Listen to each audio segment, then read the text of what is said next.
오늘은 고린도전서 2장 1절로 8절 말씀 가지고 비밀 안에 감춰진 하나님의 지혜라는 주제로 말씀을 상고하겠습니다. 오늘은 세 대지로 나눠서 말씀을 나누겠습니다. 첫 번째 대지, 십자가에 못 박혀진 예수스 그리스도스. 십자가의 말씀, 십자가에 못 박힌 그리스도스, 십자가에 못 박혀진 예수스 그리스도스. 지금 계속해서 세 번째 같은 내용의 말씀을 전합니다. 첫 번째 1절, 형제 삶아 나도 네 삶을 향하여 가면서 하나님의 증명을 반포하면서 말과 지혜의 탁월함을 따르지 않고 갔다. 파울로스가 이제 그 코린도스 교회를 갔을 때 상황을 지금 설명하고 있는 거예요. 뭐라고 했냐? 하나님의 증명을 반포하면서 하나님의 증명, 하나님을 증명하는 거예요. 그러니까 하나님을 증명하는 거예요. 우리 이제 속된 말로 이런 말들 안 믿는 사람들이 하죠. 하나님이 있는 것을 보여줘봐, 그러면 내가 믿을게, 이렇게 하죠. 그 말이 맞는 말이에요. 근데 그걸 이제 뭘로 증명할 것이냐? 뭐 기적적인 어떤 그런 어떤 형상으로 증명할 것이냐? 그거 할 수 없죠. 하나님의 지혜와 하나님의 능력으로 하는 거예요. 영과 지혜로 하는 거예요. 그러니까 하나님을 우리가 안다, 믿는다, 본다라고 하는 것은 장난스러운 어떤 그런 그 마음으로는 볼 수 없는 거예요. 왜냐하면 진지함이 필요해요. 그런 그 사람을 놀리거나 반대하거나 하기 위한 그런 표현으로서는 볼 수가 없어요. 하나님이 직접 나타나도 보여지질 않습니다. 그 눈에는. 왜? 하나님은 영이시기 때문에. 그러니까 우리가 믿는다라는 단어를 쓸 때는 육안으로 볼 수 있는 그런 물리적인 현상이 하나님이라면 믿는다는 말 필요가 없는 거예요. 태양이 하늘에 떠 있는 것을 우리는 다 보잖아요. 근데 실제로 태양을 쳐다볼 수는 없어요. 그러나 간접적으로 태양을 쳐다봅니다. 그리고 해가 떴다는 것을 다 인식합니다. 그래서 그거는 믿음의 대상이 아닌 거예요. 알의 대상이고 인식의 대상인 거예요. 그러니까 하나님은 보이지 않습니다. 그렇기 때문에 믿음의 대상이지 알의 대상, 그렇죠. 구체적으로 알아야 되겠죠. 암과 믿음이 같이 병행돼야 돼요. 그러면 그 알에 대한 것을 설명해 주는 것을 증명이라 하는 거예요. 그런데 그걸 말과 지혜의 탁월함을 따르지 않았다. 그러니까 말장난으로 하지 않았다는 거예요. 진지함이 여기에 지금 스며 있음을 알 수가 있어요.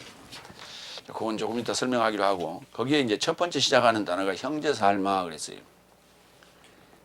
형제라는 단어는 헬라어로 아델포스라고 하는데, 이 아델포스라는 단어는 단수고 아델포이는 복수입니다. 여기 형제 삶아 하는 건 아델포이예요. 고린도전서에 23회 사용됐어요. 그러니까 굉장히 많이 사용된 단어입니다. 그리고 형제라는 단어는 15회 언급됐어요. 그러니까 둘을 합치면은 38회 언급된 거예요. 그래서 이 아델포이가 고린도전서에 굉장히 많이 사용됐다. 형제 또는 뭐 형제, 그러니까 굳이 이제 남자와 남자끼리 또만 얘기하는 것이냐 이렇게 걸 수 있지만, 형제 자매 우리가 이제 같이 이렇게 생각할 수 있는 거예요. 근데 이제 그 형제는 남성이냐 아니면 자매라는 여성이냐 꼭 그걸 따질 상황이 아니라, 형제라는 단어의 의미를 우리는 새기면서 봐야 된다. 히브리서 2장 11절로 12절에 봅니다. 거룩하게 하시는 자와 거룩함을 받는 삶이 모두 하나에서 나왔으니, 하나에서 나왔다는 거예요. 거룩하게 하시는 자와 거룩함을 받는 삶이 모두 하나에서 나왔다는 거예요. 거룩하게 하시는 자는 누구예요? 하나님이죠. 그리스도스예요. 거룩함을 받는 자가 누구예요? 성도죠. 근데 그들이 다 한 배에서 나왔다는 거예요. 그래서 형제라고 부르는 거예요.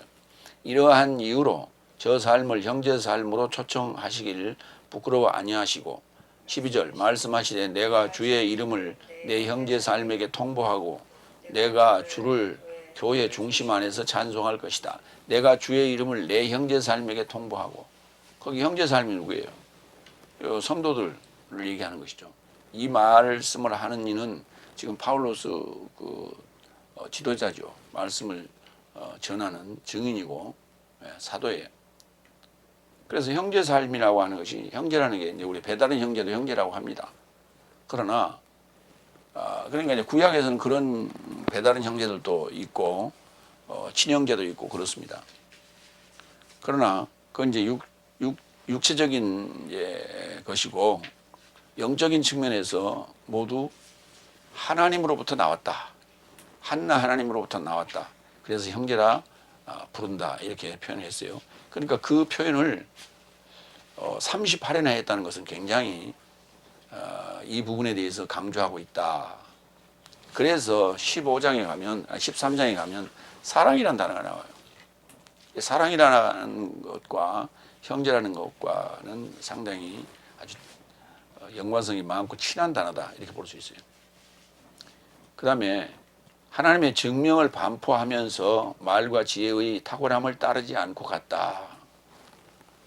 그러니까 나는 말 잘하는 사람들이 있어요. 그래서 그 말을 들으면 굉장히 혹하고 호감을 느끼고 그 설명하는 거에 대해서 거부감 없이 받아들일 수 있는 것이죠. 그러한 소위 그 말쟁이, 이 말 잘하는 사람들이요, 얼굴도 좀 두꺼워요. 그래서 사기꾼들이 좀 많습니다. 그래서 이제 우리는 이제 좋게 표현하면 사교성이 있다 이렇게 말할 수 있어요. 그러나 결코 말 잘하는 것이 복음을 우리가 전하는 데 있어서 그렇게 썩 유리한 것 같이 보이지만은 그렇게 칭찬하는 그런 표현을 쓰지 않았어요. 그래서 말과 지혜의 탁월함을 따르지 않고 갔다. 그러니까 파울로스는 말과 지혜에 사실은 탁월한 자예요. 그런데 그 말과 지혜의 탁월함을 따르지 않았다고 얘기합니다. 그러니까 세상적 그러한 달변가 또는 웅변가 또 변사적인 어떤 그런 것으로 한 게 아니다 하는 거예요. 그래서 왜냐하면 여기 증명을 한다라고 하는 그런 입장에서는 과학적이어야 돼요. 그리고 논리적이어야 돼요. 그래서 우리 그 개혁성경에는 이 증명이라는 단어가 거의 번역이 안 됐을 거예요. 아마 한두 건 정도 되었을 거예요. 그래서 그 증명이라는 단어가 증거와 증언과 어떻게 차이가 나는가 좀 보자고.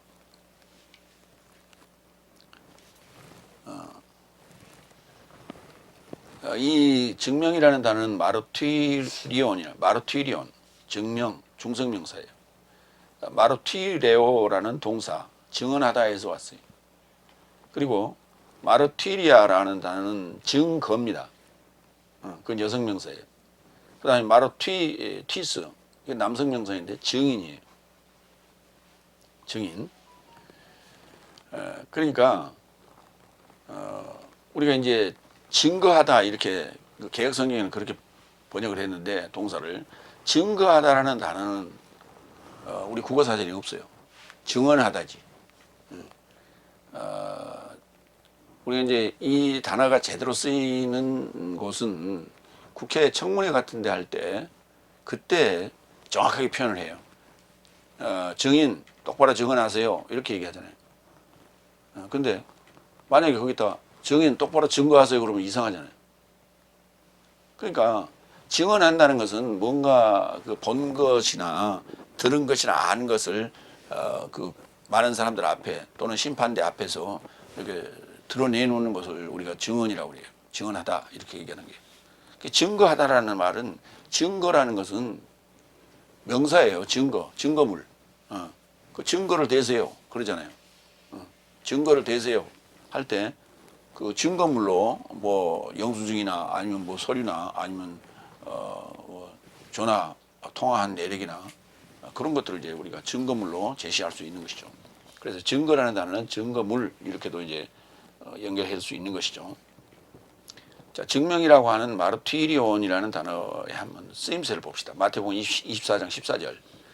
그리고 이 나라의 복음이 열국 살 모두에게 증명에 이르고자 거주지 전체 안에 선포될 것이며 그때 완성이 도착할 것이다. 그러니까 바울로스가 고린도 교회를 갈 때 증명하러 갔어요. 하나님을 증명하러 갔다고. 복음을 증명하러 갔다고.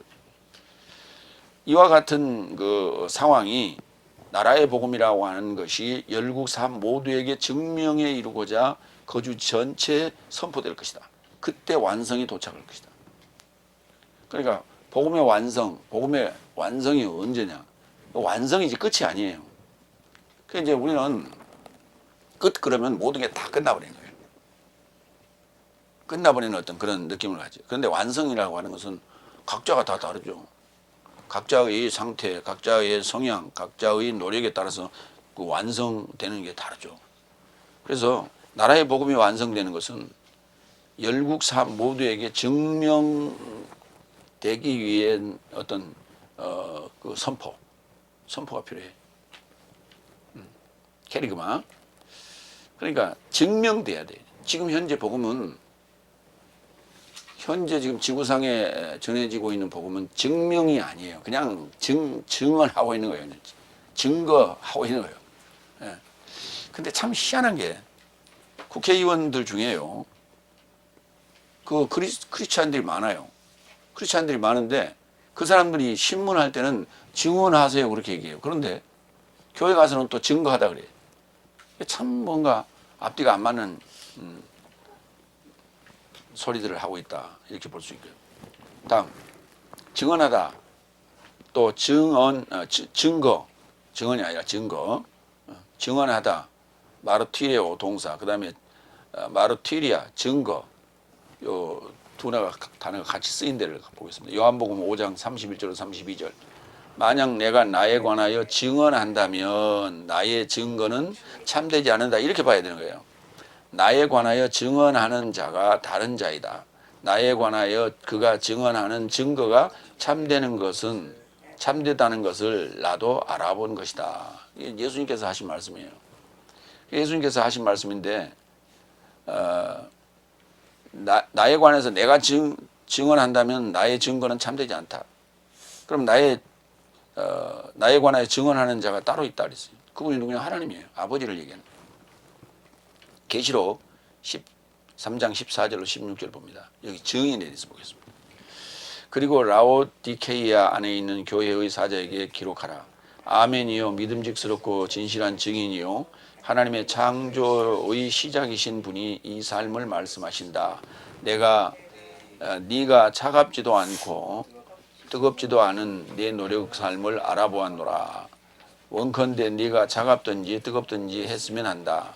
네가 이같이 뜨겁지도 않고 차갑지도 않고 미지근하니 나의 입에서 너를 토하길 의도한다. 토하려 한다. 그런 얘기예요.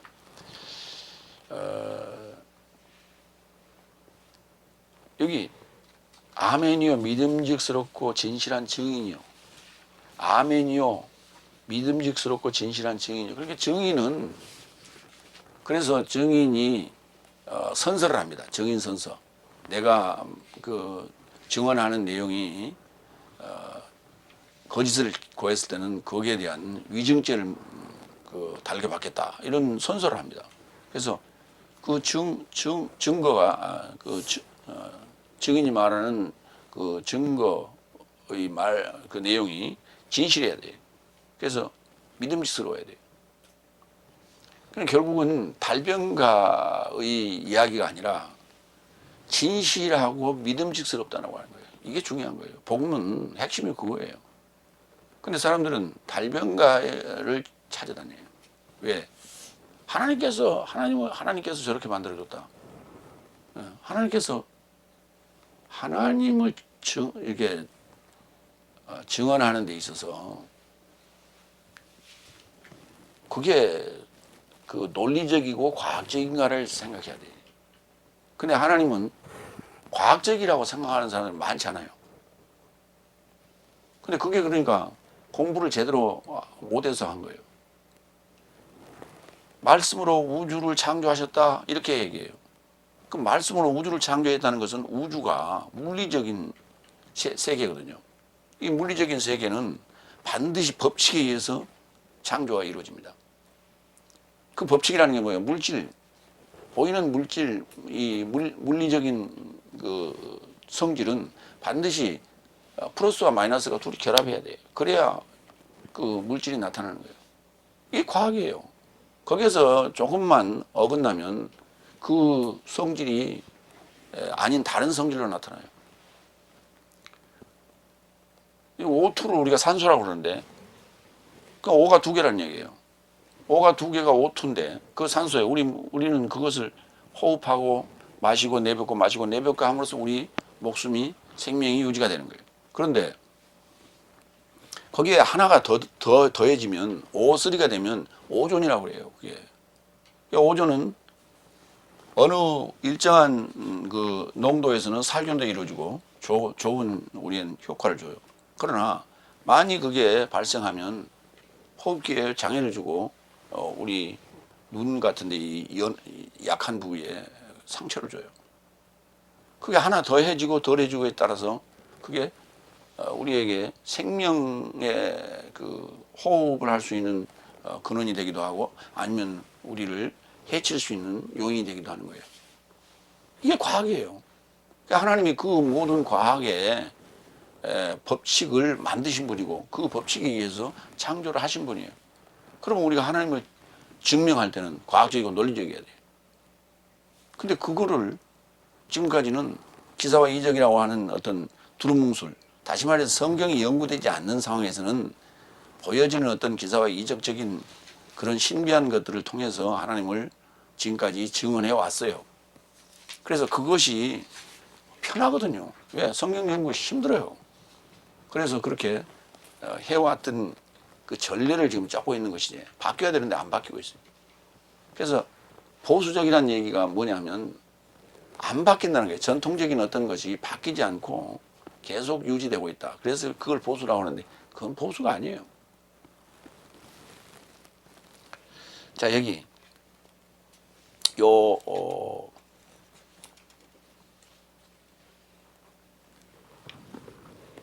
이 증명, 증언하다, 증거, 증인이라는 단어를 다 집어넣어서 제가 한 문장으로 설명을 하겠습니다. 나라의 복음이 열국에게 증명에 이르고자, 증명하려면 그 말이에요. 증명에 이르고자 십자가에 못 박힌 그리스도스를 과학적인 증거를 열거하며 말과 지혜의 탁월함을 좇지 않고 증언하는 자가 증인이다. 여기 다 들어가 있어요. 증명이라는 단어, 증거라는 단어, 증언한다라는 동사, 그 분사로 쓰여 있습니다만은 그 다음에 증인 다 들어있어요.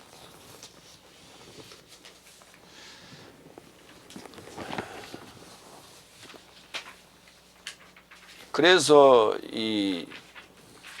우리 이제 그 사전이나 개혁이나 개정개혁에 보면 증명이라는 단어와 증거라는 단어를 마르티리온과 마르티리아를 같이 증거 그래놨어요. 그런데 그거 바뀌어야 돼요. 마르티리아는 증거, 마르티리온은 증명으로 바뀌어야 돼요. 두 번째로 갑니다. 2절. 왜냐하면 나는 십자가에 못 박혀진 예수스 그리스도스 말고는 어떤 것도 내 삶 안에서 알아보려고 판결하지 않았다. 그러면 핵심이 뭐냐? 복음의 핵심이 뭐냐? 하나님을 증명하는 게 뭐냐? 십자가에 못 박혀진 예수스 그리스도스예요. 십자가에 못 박혀진 예수스 그리스도스가 핵심이고 결과예요. 결론이고. 그럼 구약에는 그런 얘기 없잖아요. 십자가라는 단어도 없고 십자가에 못 박았던 얘기도 없잖아요. 그리고 메시아라는 단어도 구약에 그렇게 많이 나오지 않아요. 그리고 메시아를 기다린다라는 그런 의미로 사용됐지. 그런데 그런 뉘앙스도 별로 찾아보기가 힘들어요. 그러면 신약의 핵심적인 단어예요. 크리스토스는. 메시아라는 단어가 메시아어가 크리스토스라는 헬라어로 이제 번역이 됐다 그렇게 봅니다만은 예. 그러니까 신약의 결과가 있고 핵심이 있는 거예요. 그러면 신약의 결론과 핵심이 있으니까 이 결론과 핵심적인 그 시각으로 구약도 다시 봐야 되는 거예요. 근데 그게 너무 많죠. 구약이.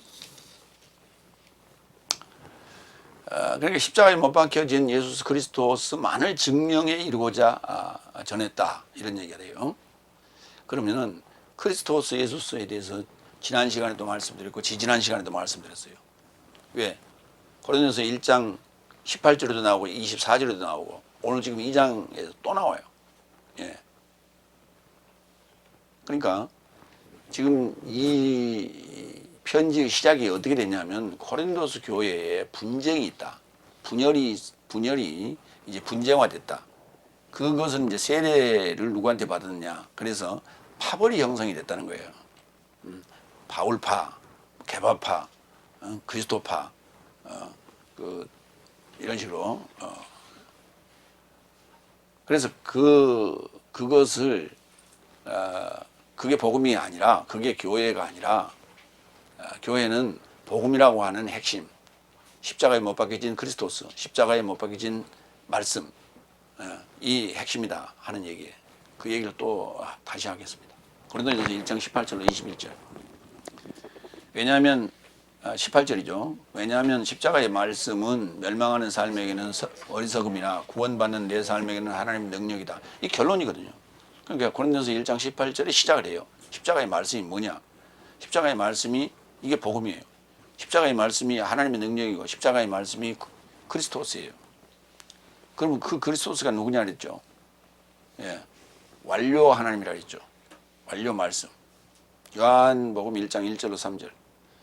시작 안에 말씀이 있었으며 말씀은 하나님을 향하여 있더라. 그리고 말씀이 하나님이시더라. 이것이 시작 안에 하나님을 향하여 있더라.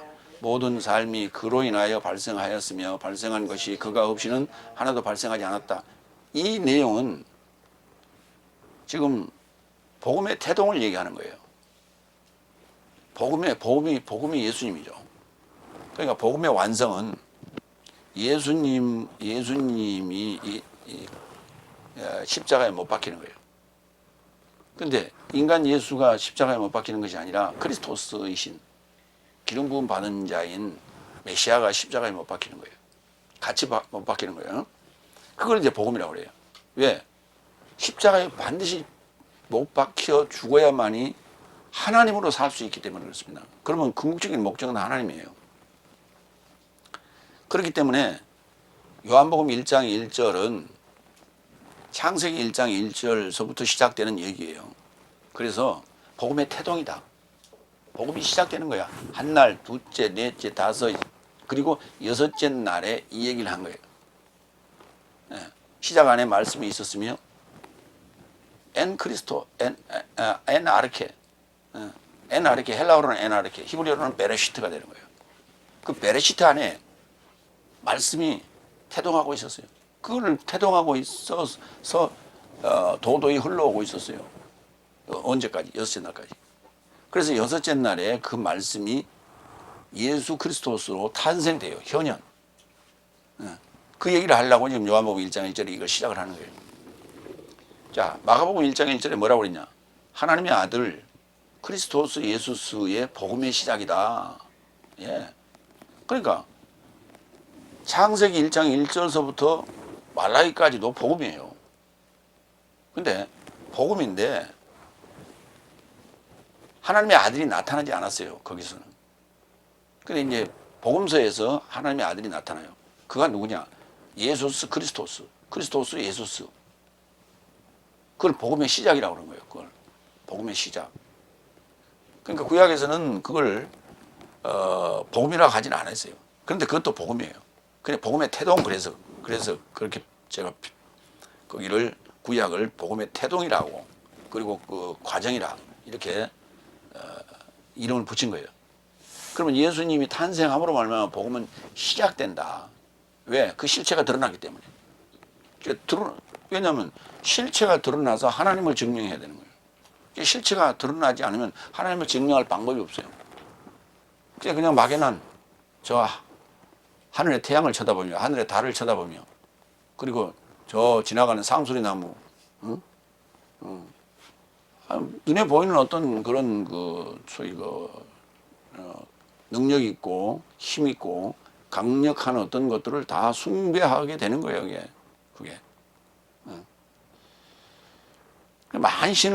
만신을 섬기는 거예요. 그게 구약적 마인드예요. 그러니까 신을 섬긴다, 신은 있다, 라고 하는 것을 증명할 수는 없지만 하여튼 보여지는 어떤 능력과 기사와 이적 등등 여러 가지 현상들을 참고해 가면서 하나님을 섬기고 있는 게 구약적인 마인드예요. 근데 그거 가지고 하나님을 증명할 수 없다. 그러면 하나님을 증명하는 무언가가 나타나야 된다. 그건 누구냐? 바로 아들이에요. 아들로 나타나는 거예요. 예수스 그리스도스. 그걸 복음의 시작이라고 표현했어요. 요한일서 5장 7절. 그 하나님의 아들로 나타난 크리스토스 예수스라는 복음은 하나님을 증명해야 돼요. 하나님의 그 계획을 증명해내야 돼요. 그래서 몸소 그는 하나님의 복음의 계획을 증명하셨어요. 그러면 그 하나님의 복음을 증명하신 하나님의 아들인 크리스토스 예수스는 어떤 상태로 나타나는 거예요. 나타나는가. 하나님은 영이시기 때문에 그 모습을 볼 수 없다고 그랬어요. 구약에서는. 그런데 예수님이 나타났단 말이에요. 하나님을 증명하려고. 나도. 요한일서 5장 7절. 이는 하늘 안에서 증언하는 삶이 새 삶이니 아버지와 말씀과 성령이요 이 새 삶이 또한 하나요 그랬어요. 그러니까 하나님이 나타나야 하나님을 증명할 수 있어요. 사람이 나타나서 하나님을 증명할 수 없어요. 구약 한 날서부터 다섯 날까지는 수많은 사람들의 역사예요.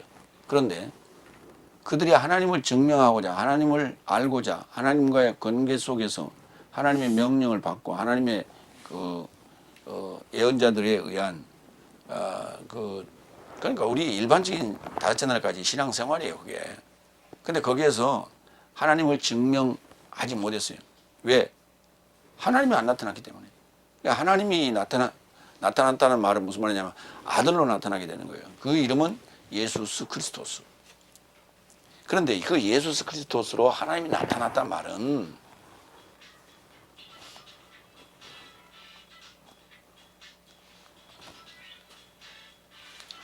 참. 그 말은 무슨 말이냐면 그걸 설명하려니까 뭐라고 썼냐면 육체로 오셨다. 육체로 오실 수 없어요. 육체 안에 오셨다. 육체 안에 오신 게 뭐냐?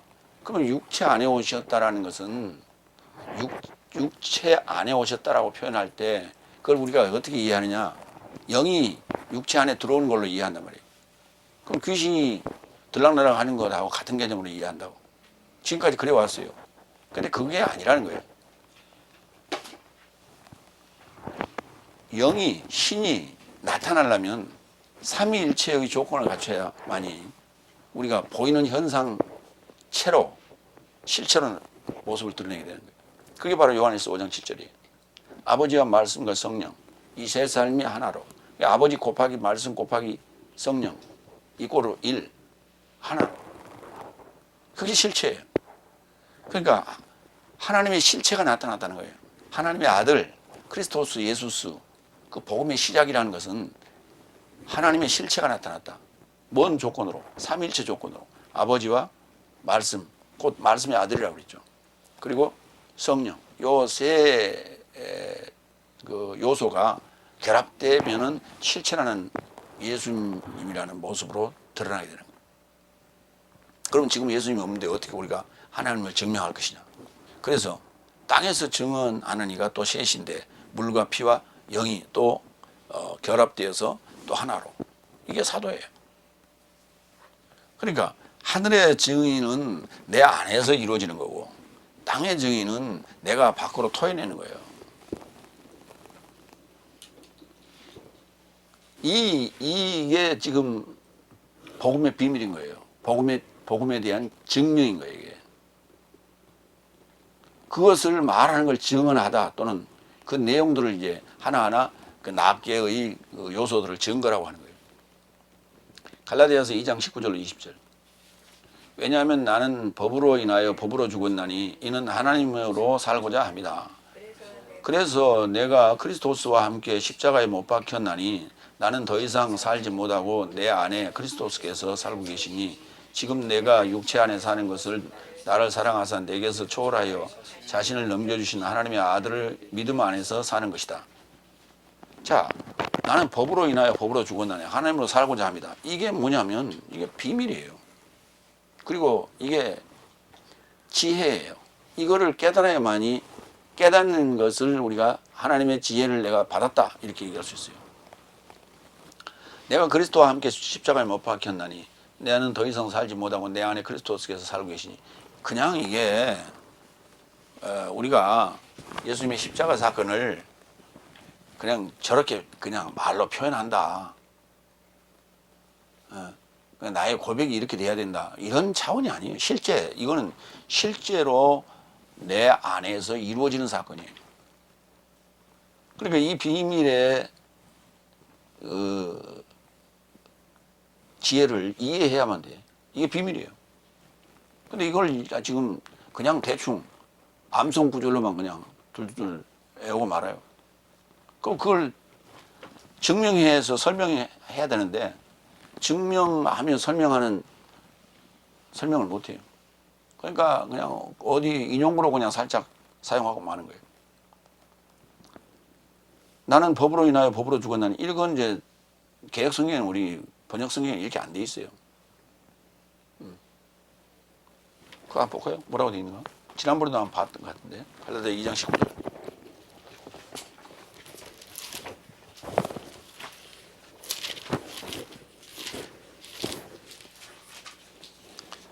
내가 율법으로 말미암아 율법을 향하여 죽었나니 일어났어요. 응? 내가 율법으로 말미암아가 무슨 말이야? 인하여라는 말이에요. 율법으로 인하여 율법을 향하여 죽었나니 여기 율법으로 인하여는 좋아요. 나는 법으로 인하여 이렇게 돼 있어요. 예, 그 인하여 법으로 인하여 율법으로 인한 거 아니에요. 그냥 법으로 인하여 법으로 죽었어요. 그러니까 노모라는 단어 앞에 디아라는 전치사가 붙어서 법으로 인하여예요. 그 다음에 법으로 죽었나니 그냥 노모로만 쓰였어요. 그래서 역격이에요. 둘 다 앞에 법은 소유격이고 뒤에 법은 역격이에요. 그럼 법으로 인하여 법으로 죽었어요. 법으로 인하여 무슨 법으로 인하여? 죄의 법으로 인하여. 무슨 법으로 죽었어요? 사망의 법으로 죽었어요. 왜 죽었어요? 하나님으로 살고자 합니다. 그러면 이제 그건 이제 법칙이고 실행하는 것은 내가 그리스도스와 함께 십자가에 못 박혔다. 갈라디아 5장 24절. 그리스도스의 사람들은 육체 아파의 정과 욕심을 십자가에 못 박았다. 이렇게 되는 거예요. 반드시 그 사건이 우리 안에 있어야 되는 거예요. 그리고 그 시기가 언제 오는지도 알려줘야 되는 거예요. 이게 증명이에요. 이게 지금 그 생명의 성령의 법이 죄와 사망의 법에서 해방하는 얘기예요. 그래서 반드시 갈라디아 2장 19절로 20절을 언급할 때는 이 로마서 8장 1절 내용을 언급해 줘야 돼요. 반드시. 이건 일곱 나라가 연결되어 있어요. 고린도전서 1장 23절로 24절. 그러나 내 삶은 십자가에 못 박혀진 그리스도스를 선포한다. 실로 유대 삶에게는 덫을, 헬라 삶에게는 어리석음을. 그러나 유대 삶이나 헬라 삶이나 초청된 저 삶에게는 그리스도스를 하나님의 능력과 하나님의 지혜라 선포한다. 그리스도스가 하나님의 능력과 하나님의 지혜예요. 그러니까 아니 그리스도스가 어떻게 하나님의 지혜예요? 일반적으로 생각해 봐요. 이해가 안 가는 얘기죠. 우리가 이렇게 종합적인 그 증거들을 들이대면서 증명할 때야만이 그 말이 맞는 거예요. 크리스토스가 하나님의 지혜인 거예요. 왜? 십자가에 반드시 죽어야만이 하나님으로 살 수 있어요. 그럼 하나님의 최종적 목적은 뭐냐? 창조의 목적은 뭐냐? 하나님으로 사는 거예요. 누가? 하나님 믿는 자가. 자기 모습으로 살도록 만들어 놓은 거예요. 거기까지가 완성 단계예요. 근데 그 목적을 이루시기 위해서 지금 예수님이 오신 거예요. 여섯째 날. 그리고 그 완성이 되면 일곱째 날을 살게 되는 거예요. 그래서 이 날의 개념이 없거나 죄와 사망의 법이 하나라고 보거나 이런 사람들은 이해할 수 없어요. 하나님의 지혜를 알 방법이 없어요. 그리스도스가 뭔지도 몰라. 그리스도스는 완성된 하나님이에요. 뭐가? 말씀이 완성된 하나님이에요. 그러니까 파울로스가 지금 이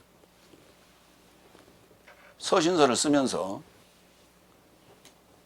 지금 빠뜨린 부분이 있어요. 그게 뭐냐? 써놓긴 써놨는데 설명을 안 했단 말이에요. 삼위일체에 대한 얘기는 요한일서에 쓰였기 때문에 사도 요한이 한 얘기예요. 근데 설명이 부족해요. 그게 실체란 말이 없어.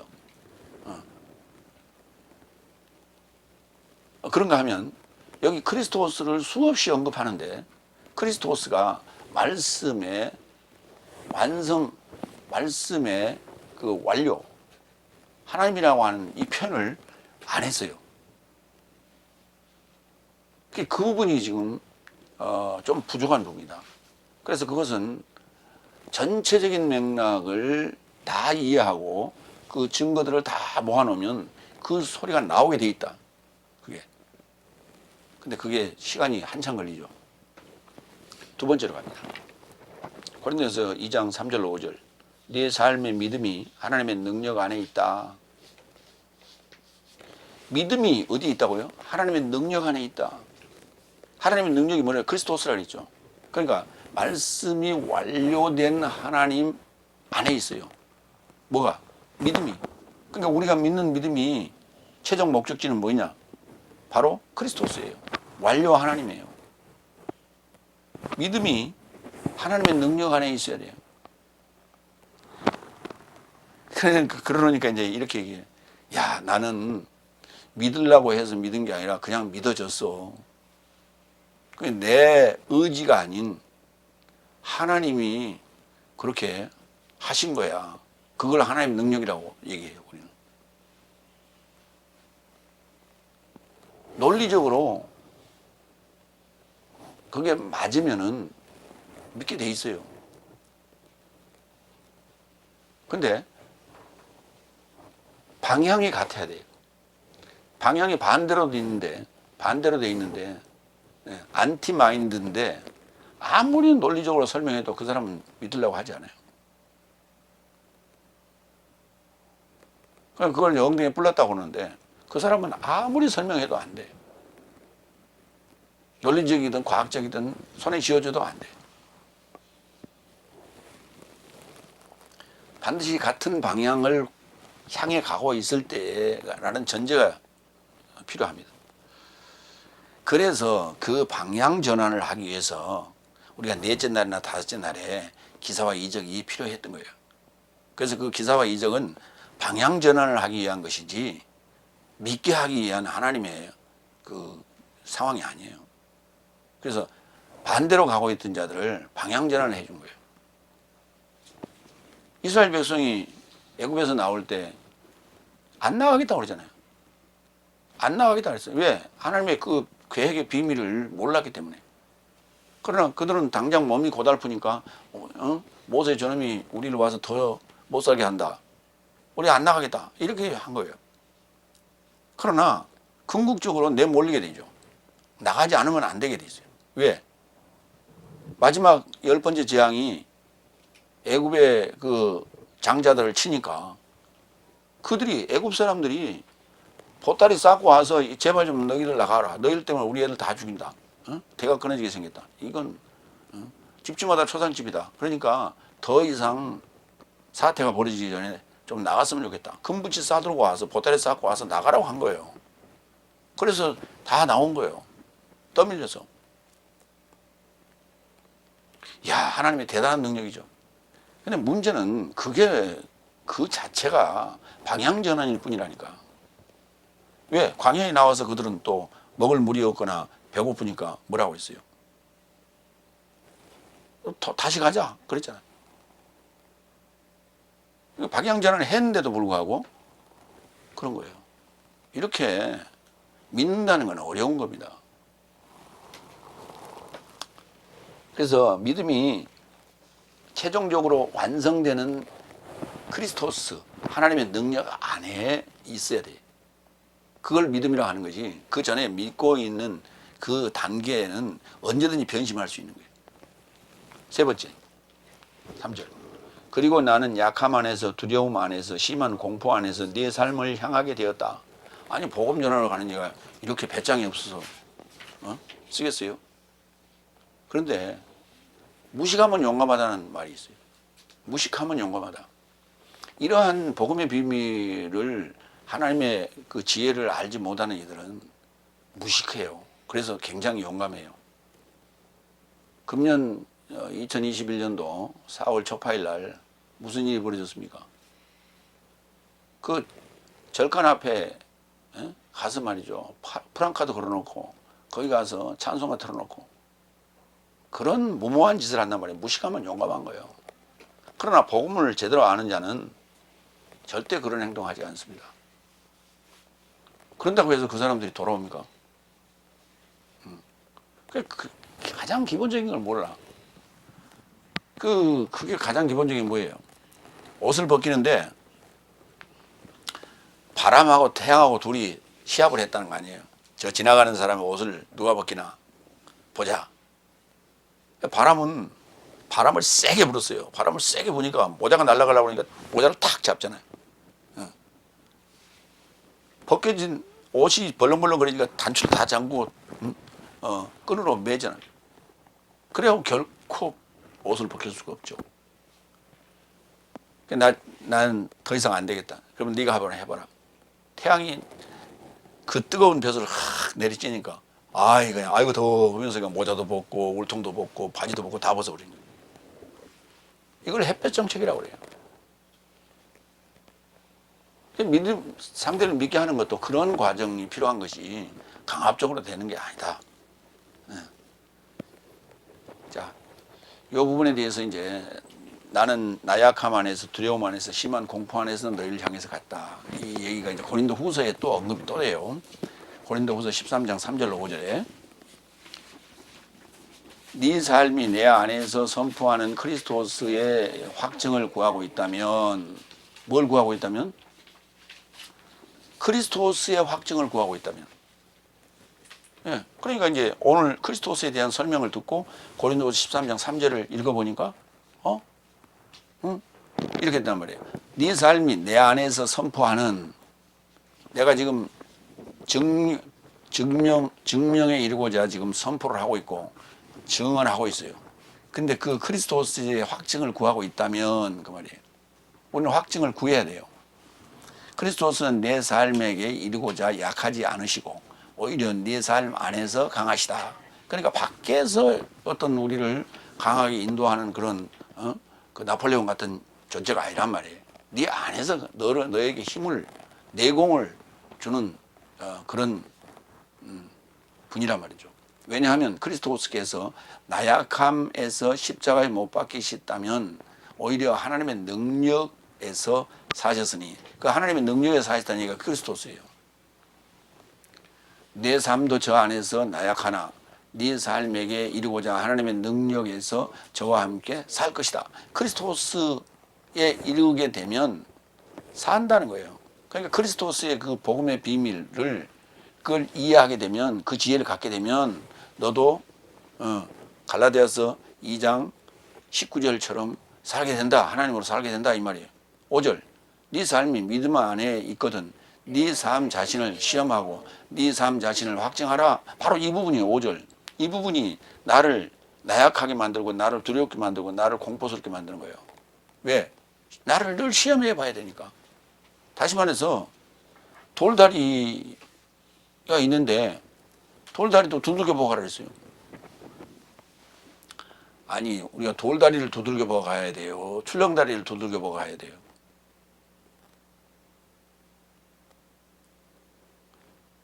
우리가 얼른 봐서는 출렁다리가 훨씬 더 위험해 보이잖아. 돌다리는 단단해 보이잖아.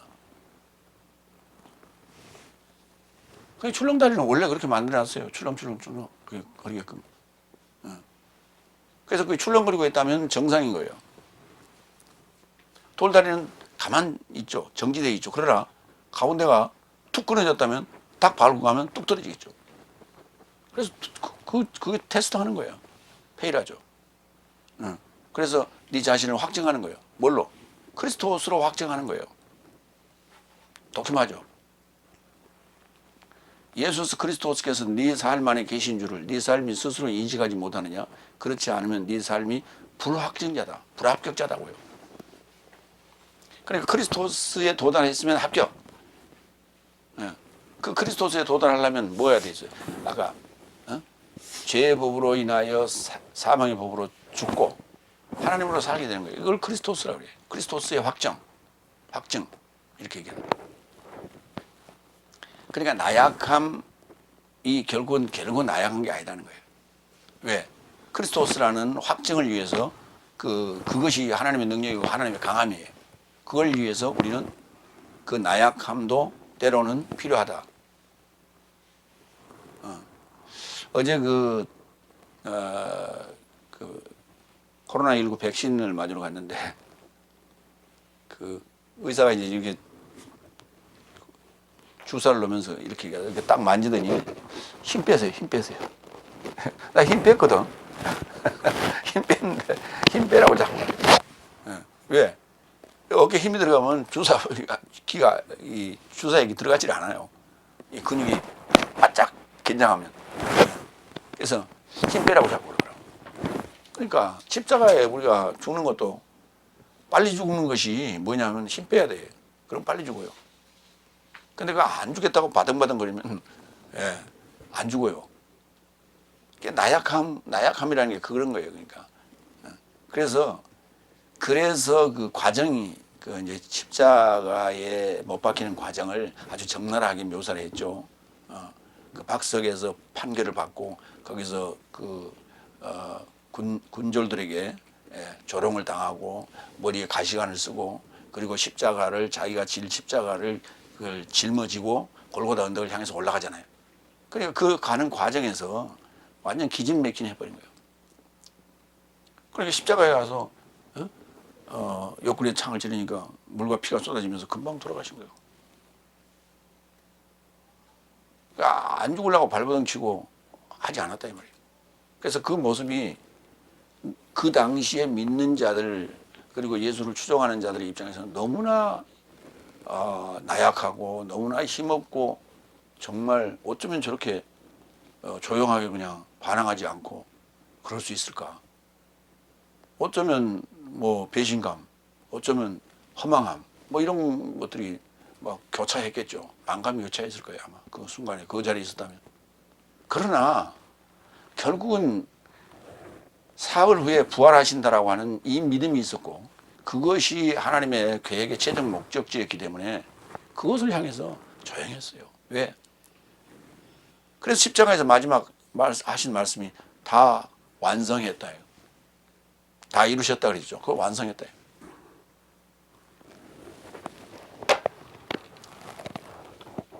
네 번째 4절 5절 봅니다. 그리고 나의 말과 나의 선포가 사람의 지혜의 설득력 있는 말 삶 안에서가 아니라 오히려 영과 능력의 시연 안에서 한 것은 네 삶의 믿음이 사람의 지혜 안에 있지 않고 오히려 하나님의 능력 안에 있게 하려 합니다.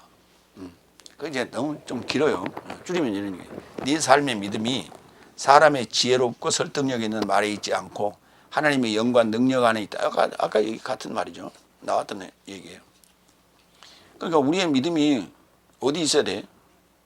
말 장난에 거기에 놀아나는, 거기에 아멘 아멘 하는, 믿습니까 아멘 하는 그런 얘기가 아니라, 그렇게 그걸 믿음이라 하는 게 아니라 하나님의 영과 하나님의 능력 안에 있게 하려고 시연했다. 보여줬다. 보여줬다고. 시연했다고.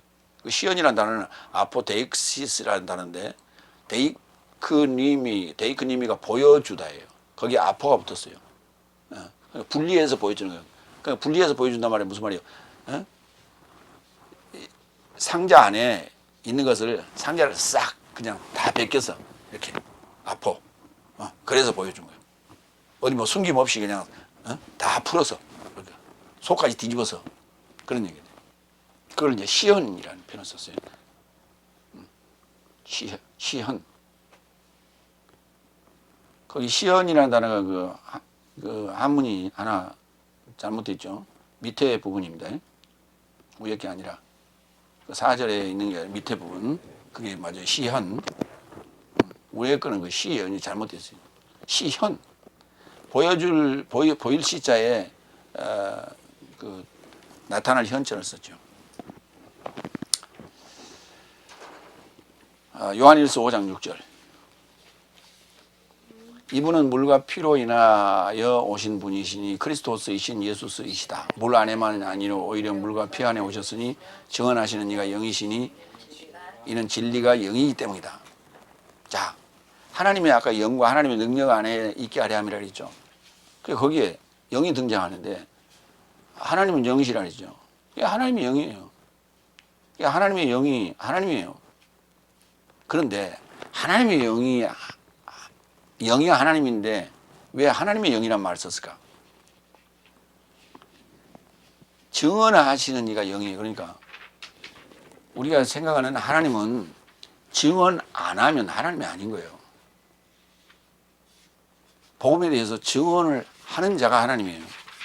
그 복음에 대하여 올바로 증명하며 증언을 하라고 우리를 십자가에 죽게 하고 살리는 거예요. 그래서 그걸 하나님을 살게 했다는 얘기예요.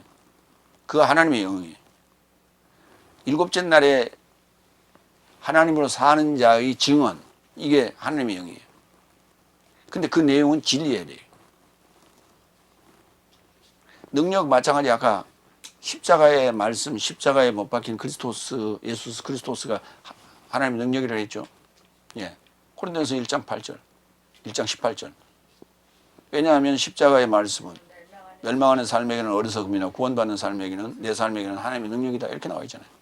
디나미스. 그 다음에 시현이라는 단어가 있습니다. 감춰진 뭔가를 드러내 보여주는 행위를 시현 그래요. 아포데익시스. 사도행전 2장 22절 보겠습니다. 장정 이스라엘 삶이여 이 말씀 삶을 들으라. 네 삶이 알아보는 것 같이 장정 나사렛 예수스를 하나님으로부터 네 삶에게 이루고자 능력과 기사와 표적으로 보여주게 된 것이, 시연하게 된 것이 하나님께서 그로 인하여 네 삶 중심 안에 행하신 것이다. 네 삶 중심 안에 행하신 것이지. 그게 지금 그 뭐 보라고 뭐 영화 찍으려고 한 게 아니라는 거예요. 네 삶 중심 안에서 행한 거예요. 능력과 기사와 표적이 너 삶 중심 안에 그게 들어가야지. 그 안에 변화가 일어나야지. 거기에 변화가 일어나지 않고 눈만 즐겁게 됐다면 아무 의미가 없다는 거예요. 이 아포데이시스라는 단어는 아포 더하기 데이크님이라는 단어예요. 근데 아포데이시스라는 단어는 명사로서 한 번밖에 안 쓰였어요. 본문에. 그래서 그 사도행전 2장 22절에서는 동사 아포데이크님이에 대한 것을 우리가 살펴봤고요. 그래서 이제 보여주다는 단어도 한 군데 더 보겠습니다. 여기에 이제 아포가 붙여놨어요. 아까 제가 아포데익시스를 속까지 다 뒤집어서 보여줬다 그랬죠. 이걸 아포데익시스라고 그랬어요. 근데 그냥 데이크님이만 하는 부분, 요한복음 2장 20절 그리고 이것을 언급하시고 그의 손삼과 옆구리 삶을 보여주었다. 데이크님이. 그런즉 제자 삶이 주를 알아보고 기뻐하게 되었다.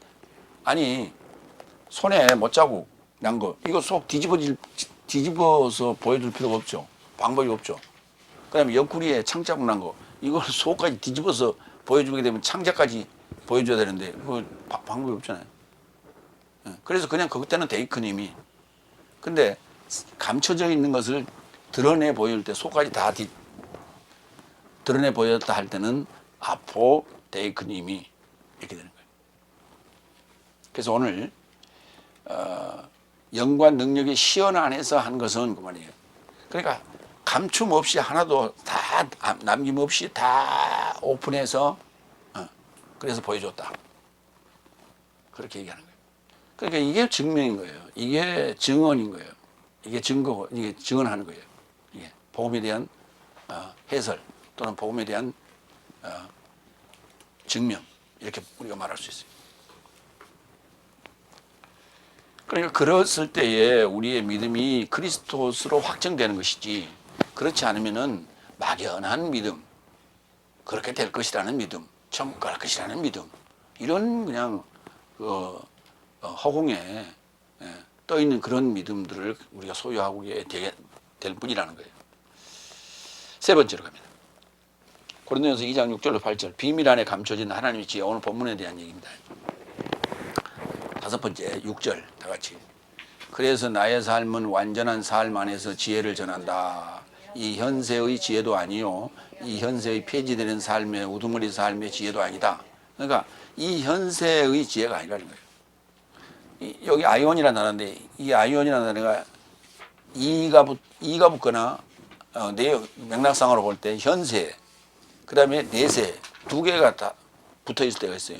그걸 이제 영영토록 영영이 뭐 이런 번역을 했어요. 그런데 그런 것은 현세와 내세 두 개가 같이 붙은 거예요. 그러니까 맥락에서 이가 붙으면 확실한 거죠. 현세. 저가 붙으면 내세. 그 다음에 맥락을 찾아서 현세냐 내세냐 이렇게 보시면 돼요. 나의 삶은 완전한 삶 안에서 지혜를 전한다. 이 현세의 보여지는 현세의 지혜가 아니라는 거예요. 그러면 완전한 삶 안에서라는 개념이 뭔가? 마태복음 5장 48절 그런즉 하늘 삶 안에 계신 완전하신 네 삶의 아버지같이 네 삶도 완전한 삶이 되어야 할 것이다. 그 완전한 삶이 뭐냐면 말씀의 완료예요. 그 크리스토스예요. 십자가에 못 박혀진 예수스 크리스토스 이 상황이 완전이에요. 그러니까 일곱째 날에 들어가서 지금 일곱째 날에 들어간 자를 하나님의 지혜를 가졌다. 하나님의 비밀 안에 있는 감춰진 하나님의 지혜를 가졌다. 이렇게 말할 수 있는 거예요. 그 지혜를 전하고 있는 거예요. 일곱째 날에 지혜를 전하고 있다는 얘기가 나의 삶은 완전한 삶 안에서 지혜를 전한다는 거예요. 그러니까 우리는 이걸 나의 삶은 이제 우리는 이렇게 개혁성이 그렇게 돼 있죠. 우리는 완전함으로 이렇게 됐을 거야 아마 지혜를 전한다. 도대체 뭐 해요?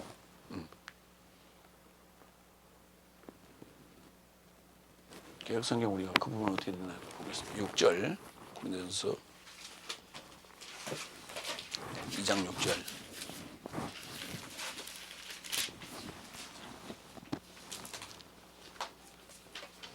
온전한 자 우리가 온전한 자들 중에서 지혜를 말하노니 우리가 온전한 자들 중에서 지혜를 말하노니 그 말이 무슨 말이에요? 온전한 자들이 있는데 그들 중에서 지혜를 말한다. 그런 얘기 아니라니까. 온전한 자들 중에서 지혜를 말한다. 그 온전한 자들이 누군데? 성도들 얘기예요? 아니면 밖에 얘기예요? 교회 밖에 사람들 얘기예요? 아니면 하나님이에요?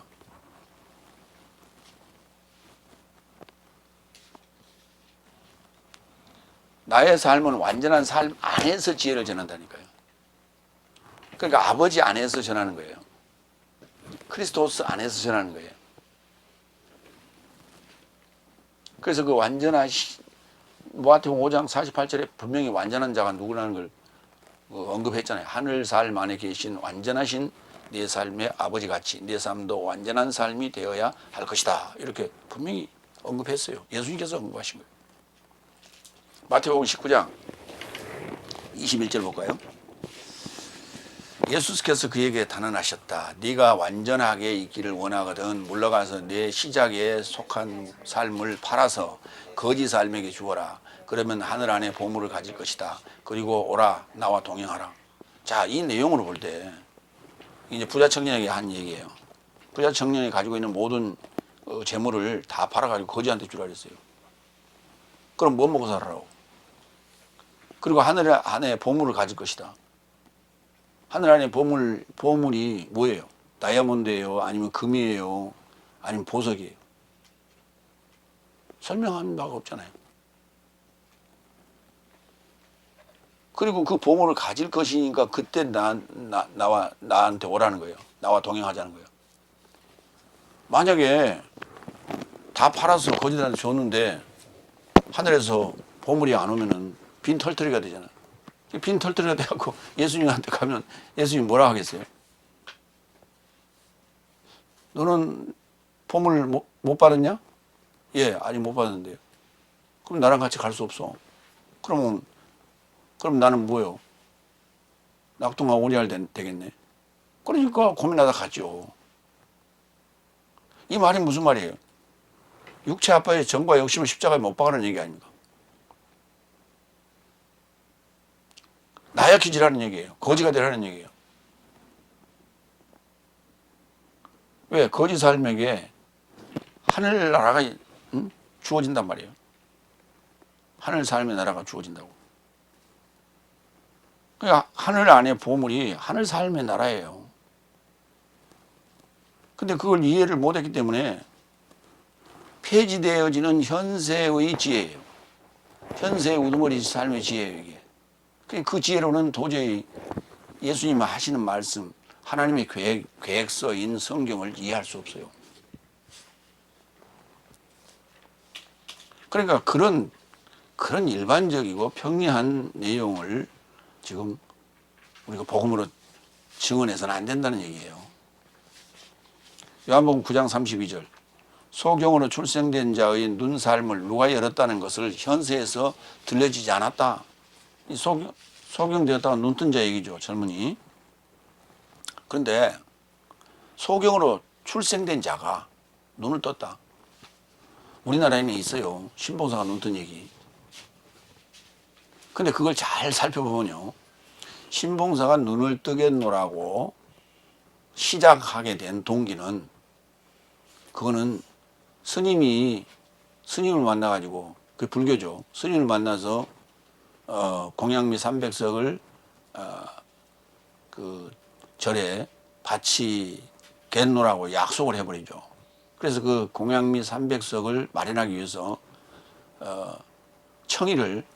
딸 청이를 팔게 되죠. 결국은 딸 청이가 스스로 그것을 자원해서 임당수를 지나가는 상인들에게 자기 몸을 팔잖아요. 그래서 거기서 뛰어들어서 죽었어요. 그러니까 그게 불교가 죽인 거예요. 그랬는데 그들이 다시 상인들이 돌아오는 길에 떠있는 연꽃을 건졌더니 그 안에 청이가 살아났어요. 불교에는요, 부활이 없어요. 부활이라는 단어가 없어요. 그런 개념도 없고요. 그런 교리도 없고, 기독교에만 있는 교리예요. 부활이라는 개념은. 그 죽었다 살아났으니까 부활 맞죠.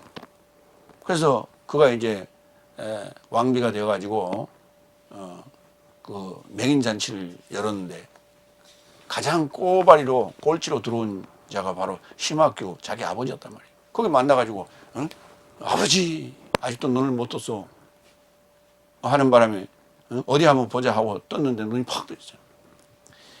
소경되었던 자가 그렇게 눈을 뜰 수는 없어요. 그 하나의 이제 어떤 효심에 대한 이야기를 그리기 위해서 한 건데, 그때 상황에서는 불교밖에 없었으니까 그렇게 했겠죠. 그러나 지금 현 시대에 와서 그것을 재해석을 해보면 불교에서 죽고 기독교에서 사는 거예요. 근데 눈을 뜨게 한 이가 누구예요? 부활한 자가 눈을 띄워줬어요. 크리스토스, 십자가에 못 박힌 크리스토스가 일곱째 날에 해당된 자인데 그 일곱째 날이 복음을 전하면 이 소경이 눈뜨게 됐다고요. 그 소경은 어떤 소경이에요? 성경을 까맣게 모르는, 새까맣게 모르고 하나님의 지혜를 알지 못하는 자가 소경이죠. 그 눈을 뜨게 해준단 말이에요.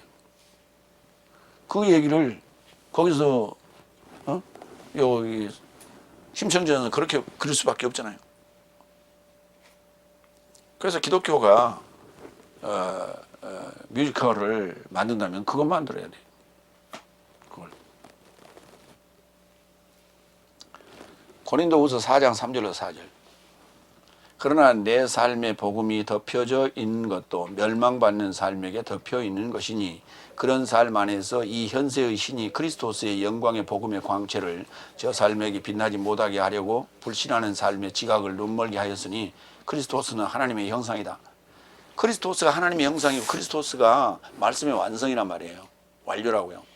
그렇기 때문에 그 완료 상황에 그리스도스로 확정하지 못하게끔 이 현세의 신이 복음의 광채를 막는다고요.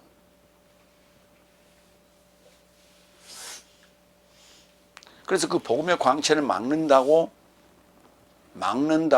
한 게 예수님을 십자가에 매달아 버렸던 거예요.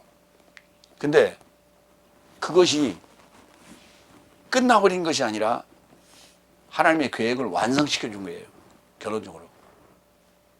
그러니까 예수를 십자가에 못 박았던 빌라도와 유대 서기관 바리새인 유대인들은 자기들의 짧은 식견으로, 짧은 지혜로 예수님을 제거하면 유대교가 영원하리라고 생각했죠. 근데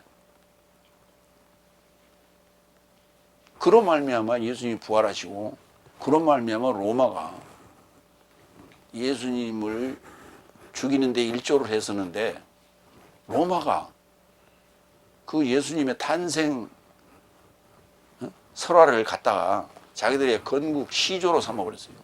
참 아이러니하죠. 그래갖고 지금으로부터 2021년 전에 예수님이 탄생했다고 지금 그렇게 증명하고 있는 거예요. 그게 증거물이에요. 예수님이 2021년에 왔다는. 그렇기 때문에 역사적인 예수를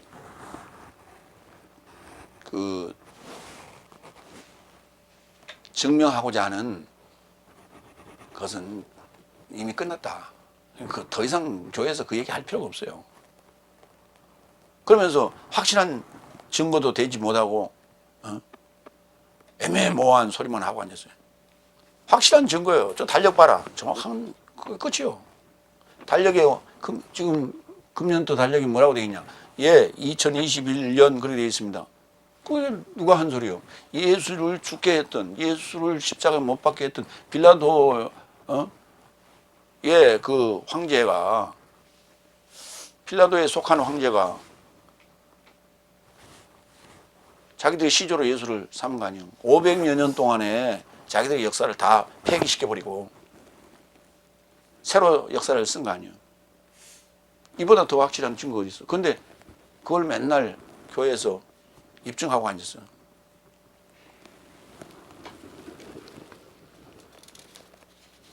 여섯 번째, 7절.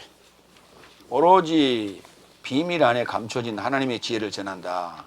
그러니까 이 현세의 지혜를 전하는 게 아니라 나의 삶은 완전한 삶 안에서 뭘 전한다고요? 비밀 안에 감춰진 하나님의 지혜를 전한다고요. 나는 완전한 삶 안에서 비밀 안에 감춰진 하나님의 지혜를 전한다. 하나님께서는 이 지혜를 내 삶의 영광에 이루고자 현세 삶 이전에 예정하셨다고요. 하나님께서는 이 지혜를 내 삶의 영광에 이루고자, 내 삶의 영광에 매달려 주려고 영광의 메달로 주려고. 내 삶에게 일곱째 날을 살아가는 크리스토스로 확정하고 일곱째 날을 살아가는 내 삶에게 짐으로, 영광의 짐으로, 무거운 직책으로 또는 직분으로 주려고. 현실 삶 이전에. 그러면 언제요? 현실 삶이 일어나기 전에, 창세기 1장 1절 쓰기 이전에, 나의 날이 시작되기 이전에 나를 내정했었다고.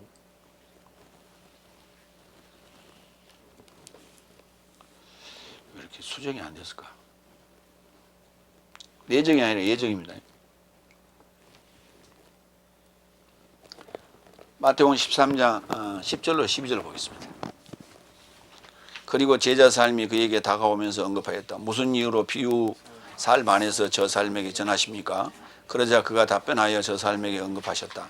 이는 네 삶에게는 하늘 삶의 나라의 비밀 삶을 알도록 주어졌으나 저 삶에게는 주어지지 않은 것이다. 왜냐하면 뭔가 가지고 있는 자는 그에게 주어질 것이고 넘치게 될 것이다. 그러나 뭔가 갖지 못하는 자는 가진 것도 그로부터 제거될 것이다.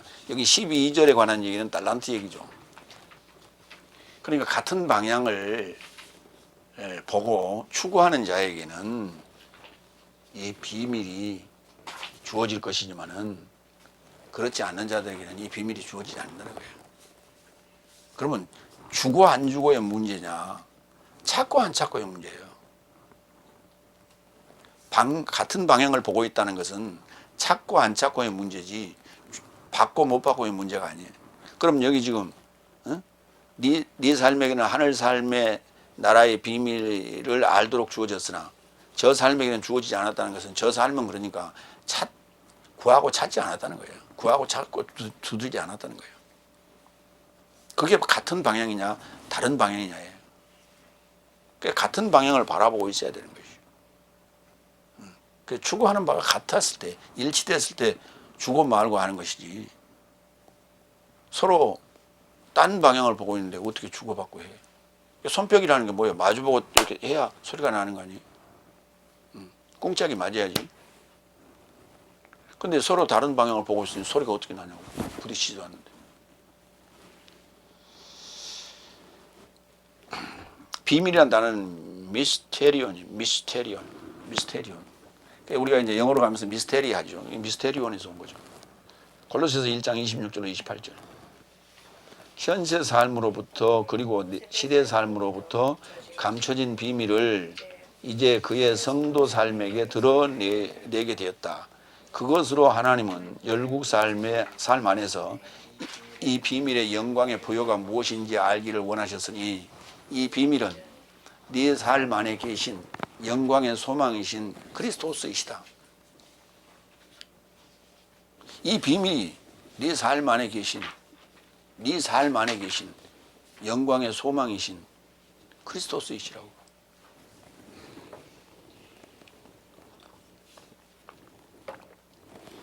그러면 결국은 지금 여기 골로새 교회는 일곱째 날에 들어간 자들인가? 아닙니다. 일곱째 날에 들어간 자들이 아니에요. 그 일곱째 날에 들어간 자면 골로새서를 쓸 필요가 없죠.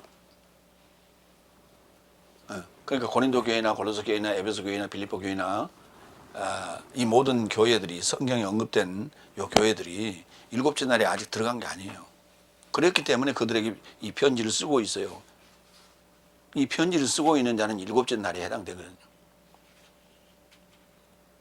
그러니까 그 편지 속에 이랬어요. 골로새 교회를 향해서 얘기했어요. 이 비밀은 네 삶 안에 계신 영광의 소망이신 그리스도스이시다고.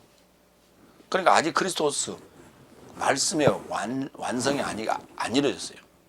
그래서 영광의 소망이라고 했어요. 그런데 그 그리스도스가 어디 있냐고요?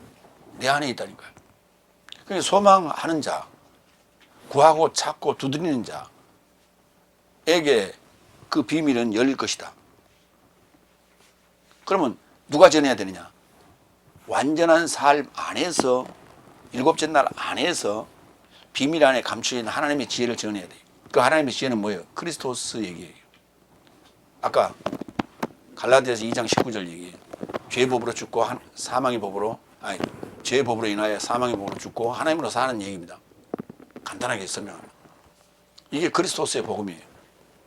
그리고 그게 그 비밀 안에 감춰진 하나님의 지혜예요. 그게 하나님만이 할 수 있어요. 그 일은. 28절 마무리합니다. 골로새 1장 28절. 내 삶이 그를 모든 삶을 염두에 두고 모든 사람을 염두에 두고 모든 사람을 모든 지혜 안에서 가르쳐 반포한다. 이는 예수 그리스도스 안에서 모든 사람을 완전하게 곁에 세우려 함이라. 거기도 완전하게 또 나오잖아요. 그러니까 이 비밀 안에 감춰진 하나님의 지혜를 우리가 이해해야 돼요. 이걸 깨달아야 돼요. 고린도전서 1장 21절로 24절. 왜냐하면 이제 세상이 하나님의 지혜 안에서도 지혜로 인하여 하나님을 알지 못하였던 까닭에 하나님에게서는 선포의 어리석음으로 인하여 믿는 삶을 구원하시기를 좋게 생각하셨다. 그럼에도 유대 삶은 표적을 구하고 헬라 삶은 지혜를 찾는다.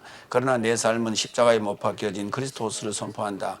실로 유대 삶에게는 덫을 헬라 삶에게는 어리석음을 그러나 유대 삶이나 헬라 삶이나 초청된 저 삶에게는 그리스도스를 하나님의 능력과 하나님의 지혜라고 선포한다. 그러니까 초청된 삶에게는 그리스도스를 하나님의 능력과 하나님의 지혜라고 선포를 하는데 아직 지금 그리스도스화가 된 게 아니에요.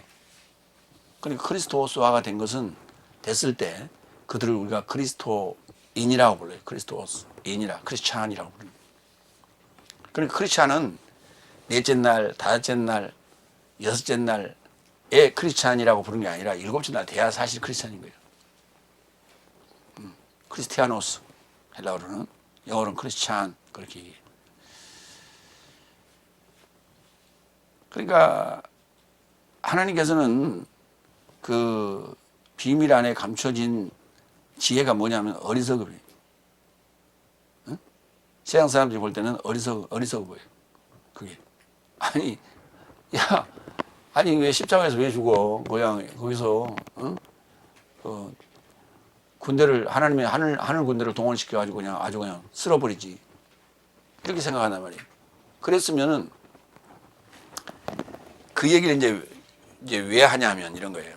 그랬으면은 로마도 점령했고 로마의 복음을 전하면서 베드로가 순교당하지도 않고 바울도 순교당하지 않았고 그리고 수많은 이들이 그때 카타콤에서 그렇게 고생하지 않고 또 많은 이들이 그 원형 경기장에서 사자밥이 되지도 않고 그 불바다에서 그 희생 제물이 되지도 않았을 것이고 그리고 수많은 지금 전 세계 기독교인들이 고생하고 있는데 그러지 않고 완전히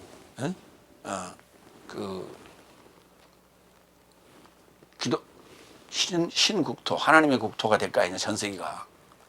그러면 굳이 복음을 전하지 않았어도 온 세계가 기독교로 다 기독교를 믿기 때문에 이곳이 천국이 됐을 거 아니냐 이런 어떤 막연한 생각을 하면서 그렇게 생각하는 거예요. 그러니까 그렇게 해서 구원했더라면 우리가 이 고생 안 하고 이 생존 경쟁에 이 전쟁터에서 고생하지도 않고 코로나로 고생하지도 않고 이렇게 살 수 있을 텐데 그러니까 그 이전에 기회를 한번 놓쳤잖아요. 그 언제냐? 창세기에 나오는 에덴 동산에서 아담과 하와가 선악과를 따먹지 않았더라면 기름과인데 좋고 나쁜 실과를 따먹지 않았더라면 이 죄악이 세상에 퍼지지 않았을 텐데 근데 어쩔 수 없이 그때는 실수해서 넘어왔단 말이에요. 그러면 제 2차의 좋은 기회가 있어서 예수님께서 십자가에서 하늘 군대를 불러가지고 싹 진멸해 버렸더라면 전 세계가 기독교로 지금 덧칠을 했을 텐데 얼마나 좋아. 근데 그거는 하나님의 그 복음의 비밀의 지혜를 알지 못하는 거예요. 반드시 죽어야 사는 거예요. 이게 하나님의 계획이에요. 복음의 계획이에요. 근데 조금 전에 그 소망하는 그 사람의 소원대로 됐다고 칩시다. 영생은 없어요. 예, 기독교 국가에 살다 그냥 가는 거예요. 편하게 살다. 그래서 이 세상에서의 행복을 추구하기 위한 하나의 생각일 뿐이다. 그게 얇은 생각인 거예요. 그러니까. 그래서 수많은 믿지 않은 사람들의 사고가 그런 행복, 그런 조건, 그런 상황을 만들어주면 이거 믿지 말라고 해도 믿어. 그때는 오지 말라고 해도 와. 그러니까 추구하는 바가 다르다는 거예요. 추구하는 바가 다르다는 거예요. 그래서 추구하는 바가 다르면 그 비밀의 지혜를 얻어갈 수 없어요. 누릴 수 없어요. 에베소 1장 4절 5절. 그의 앞에 있는 내 삶을 거룩하고 흠이 없이 사랑 안에 있도록 세상의 내던져지기 전 그리스도스 안에서 내 삶을 택하신 바와 같으니 그의 뜻에 호의를 좇아 내 삶을 그에 이루고자 그리스도스 예수로 인하여 아들의 명분에 이루고자 예정하셨으니 그랬죠. 그 예정했다는 단어, 택하셨다는 개념, 또 예정했다는 개념. 택하신 것은 후자고 예정은 전자죠. 그래서 그리스도스 예수로 인하여 아들의 명분에 이루고자 그리스도스 예수로 인하여 여섯째 날 아들의 명분에 이루고자 여섯째 날, 일곱째 날 들어가는 거예요. 그 아들의 명분을 얻게 되는 거예요. 예정하셨대요. 프로오리죠. 예정했다. 이 하나님께서는 이 지혜를 내 삶의 영광에 이루고자 현세 삶 이전에 예정하셨다. 여기 이제 에베소 1장 4절에서는 세상이 아래로 던져지기 전 그리스도스 안에서 내 삶을 택하셨다. 그리고 아들의 명분에 이루고자 예정하셨다.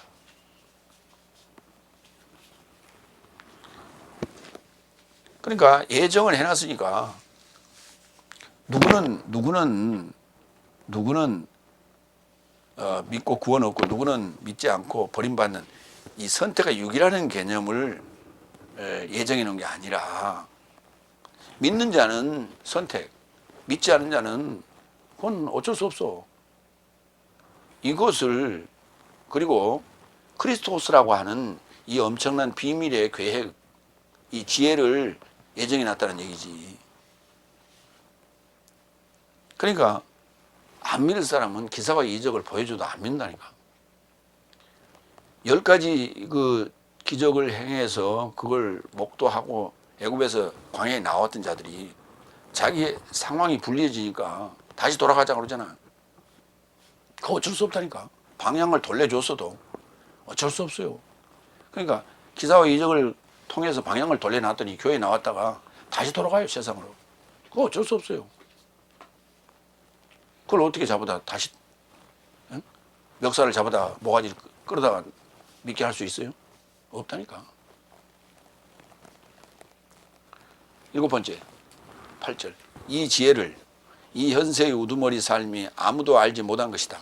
왜냐하면 저 삶이 알았으면 영광의 주를 십자가에 못 박지 않았다. 굉장히 중요한 얘기예요. 자, 읽어봐요. 비밀 안에 감춰진 하나님의 7날의 지혜를 현세 삶의 우두머리 삶이 알았으면 영광의 주를 십자가에 못 박지 않았을 것이에요. 근데 그 지혜가 뭐냐? 괄호 안에 있는 거예요.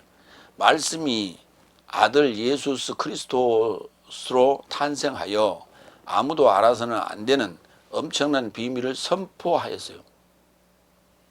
이게 나라의 복음이에요. 하나님을, 그런데 유대인들이 어떻게 생각했냐? 하나님을 중상모략한다고 생각한 나머지 예수를 십자가에 못 박는 일을 감행해 준 거예요. 이러므로 하나님의 계획이 완성되게 되는 거예요. 그러니까 예수 그리스도스를 십자가에 못 박아 준 자들이 하나님의 계획을 완성하는 마지막 단계예요. 이 놀라운 표현이에요. 그러니까 십자가에 못 박힐 때 나는 그 십자가에 있어야 되느냐, 아니면 십자가에 못 박는 자들 위치에 있어야 되느냐예요. 어디에 있어야 되느냐. 어느 위치에 있어야 내가 영생을 얻을 수 있는가. 이게 비밀이라니까요. 그리스도스의 비밀. 고린도전서가 굉장히 중요한 얘기를 지금 하고 있는데 이걸 다 놓치고 있는, 무슨 말인지 모르는 거예요. 지금. 그 중요한 게 1장, 2장, 3장에 있어요.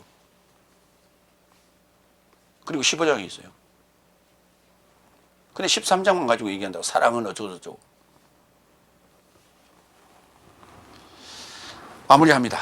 비밀 안에 감춰진 하나님의 7날의 지혜로 구원받을 자는 알게 하고 멸망받을 자는 속여서 예수 그리스도스를 십자가에 못 박게 함으로 죄와 사망의 법에서 생명의 영의 법이 해방하여 미완료 말씀이 완성되어 내세에 이르기까지 그리스도스로 하나님으로 살게 하는 하나님의 계획을 담은 비밀의 책인 성경을 여는 것이 나라의 복음이다. 아멘. 기도하겠습니다.